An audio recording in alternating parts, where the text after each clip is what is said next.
Voilà le retour en force du monde d'avant. Et oui, le vieux routard des hautes sphères politiques françaises revient dans l'Hexagone en ayant âprement convoité ce destin. Je veux parler bien entendu de notre Pierre Moscovici national qui chante depuis 2014 à tue-tête la rigueur budgétaire à la mode bruxelloise. Pierre Moscovici, après son exil dans les arcanes de la Commission européenne aux affaires économiques et financières, vient d'être nommé premier président de la Cour des comptes en lieu et place de Didier Migaud, qui lui file sous le ciel radieux de la haute autorité pour la transparence de la vie publique. Cette nomination a été notifiée en Conseil des ministres par Emmanuel Macron pour continuer probablement à chevaucher le tigre rachitique de l'austérité. Pour faire court, la Cour des comptes est une juridiction administrative chargée du contrôle de la dépense publique. Et pour la petite info, selon nos confrères de Libération, dans un article de 2019, Didier Migaud touchait lui, en tant que premier président, 14 500 € net ainsi qu'une voiture de fonction.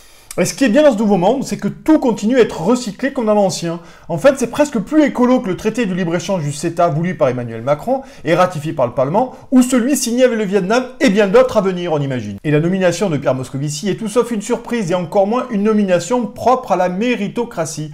Non, en fait, c'est un joli retour d'ascenseur doré, tout en sachant qu'Alexis Kohler, le très proche bras droit d'Emmanuel Macron, était son directeur de cabinet à Bercy. La boucle est bouclée et la méritocratie achevée. Moscovici est aussi un des meilleurs apôtres de l'Union européenne, toute puissance avec son lot de fédéralisme et de politique d'austérité.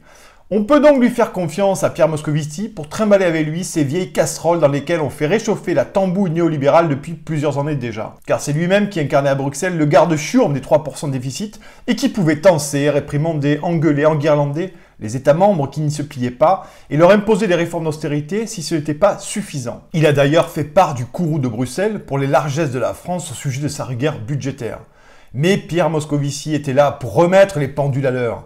Et pour vous donner quelques exemples de l'idéologie économique bruxelloise récente, pensez à la réforme des retraites ou à la réforme de l'assurance chômage. Aujourd'hui, le voilà revenu pour faire la même chose, c'est-à-dire mettre son nez dans les comptes publics français et donner à nouveau des bons et des mauvais points de rigueur budgétaire. Et il ne sera pas en reste avec un déficit public qui explose suite à la crise sanitaire du Covid. Mais il faut savoir que Pierre Moscovici est un énarque. Et la Cour des comptes est son corps d'origine. Il est donc de retour au bercail dans les grands corps de la République pour celui qui a été député européen, ministre délégué aux affaires européennes de Lionel Jospin et plus récemment ministre de l'économie de Jean-Marc Ayrault. Et c'est assez savoureux pour quelqu'un qui ne jure que par l'Union européenne d'avoir si habilement manœuvré depuis de très longs mois pour réintégrer son corps d'État, la Cour des comptes, prestigieuse institution d'État chargée de veiller sur les comptes publics. Voilà un amour de la souveraineté à géométrie variable que Pierre Moscovici utilise à son avantage selon le sens des intérêts en question.